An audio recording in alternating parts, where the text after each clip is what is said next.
બધે જ પહેલો ડાયરો કઈ જગ્યાએ થયેલો? ટ્રેક્ટરની ટ્રોલી ઉપર મેં પહેલો ડાયરો કરેલો. વાહ, ટેલ મી મોર.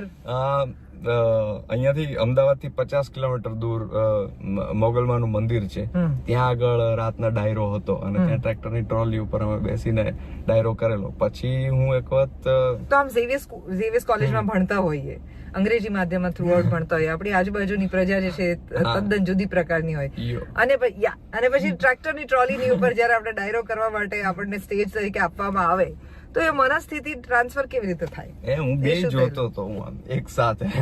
તો પણ એ પહેલી વાર એક સાથે એવું કઈક વચ્ચે કોઈ ખચકાટ હતો કે it was a very smooth transition for you? ના, it was a very smooth. એટલે હું બે વસ્તુ એન્જોય કરતો હતો. હા. એટલે મને એવું કોઈ મારું પ્રેફરન્સ નહોતું કે મારે આજ કરવું છે. તને એવો શોખ નતો લાગ્યો કે અરે યાર હું તો યાર નહીં યાર ઓર નહીં ઇધર? નહીં, એવું ક્યારેય નહીં. How lovely is that? Yes. તો એની તો મજા હતી. એટલે હું, કારણ કે મને યાદ છે ને કે હું પછી મારા પપ્પાના ડાયરામાં તો હું કોઈ દિવસ સાથે નથી ગયો, એટલે હું ડાયરાઓ જોવા પણ નહોતો ગયો. પણ પછી જયારે સ્કૂલ 11th-12th માં આવ્યો, કોલેજમાં આવ્યો, ત્યારે પછી મેં ડાયરાઓ જોવા જવાનું રીતે શરૂ કરેલું. એટલે હું પોતે શોખીન હતો કે હું સાંભળવા જઉં કીર્તિદાનભાઈ ને કે બીજા બધા કલાકારોને, ગાયકોને હું સાંભળવા જતો ખાસ, કે મને મજા આવતી એ ફિલ્ડમાં. એટલે તો તને પેલો અનુભવ છે તારી ઉપર રૂપિયા ઉડ્યાનો? ખૂબ. હા, બિલકુલ. એવું આમ આપણે બેઠા હોઈએ ને આજુબાજુ આમ ભરાઈ જાય, તો એવું પહેલી વાર ક્યારે થયું હતું? એવું તો યાદ નથી, પણ આ શરૂઆતમાં પહેલા બીજા હા બસ આ 19 વર્ષની, 18-19 વર્ષની ઉંમર. તો did you make a video કે પાછા આવીને કોલેજમાં બધાને કીધું કાલે આપણી પર રૂપિયા ઉડ્યા છે ભાઈ? ના, એવું તો નથી કર્યું, કારણ કે ડાયરાના તો બધાને વિડિયો જોયેલા જ હોય, એટલે એમને ખબર હોય કે ડાયરો. પણ ઇટ્સ કલ્ચરલી વેરી ડિફરન્ટ ને, કારણ કે પૂછે ખરા કે તમે ડાયરામાં કહો તો રૂપિયો ઉડે તમારી ઉપર? હા, એવું પૂછે ખરા. હા.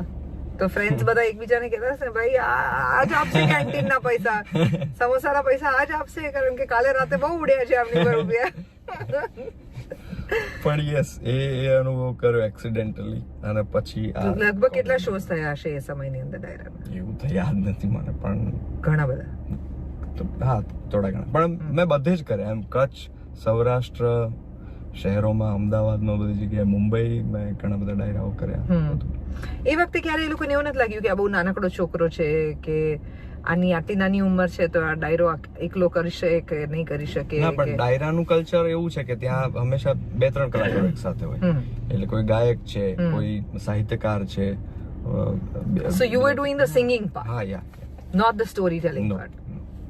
એ પછી ઇવેન્ચ્યુઅલી તે એ પણ બહુ સરસ તું શીખ્યો છે, કારણ કે મારા મધરે તારી સાથે એક વર્કશોપ કરાવડાવેલી જેમાં ચારણો સ્ટોરી ટેલિંગ કેવી રીતે કરે છે એની વાત હતી. એટલે મને આમ બહુ એમ થતું કે મેં કેસે બોલુંગા, મુझे पता है, मुझे आता है कि नहीं.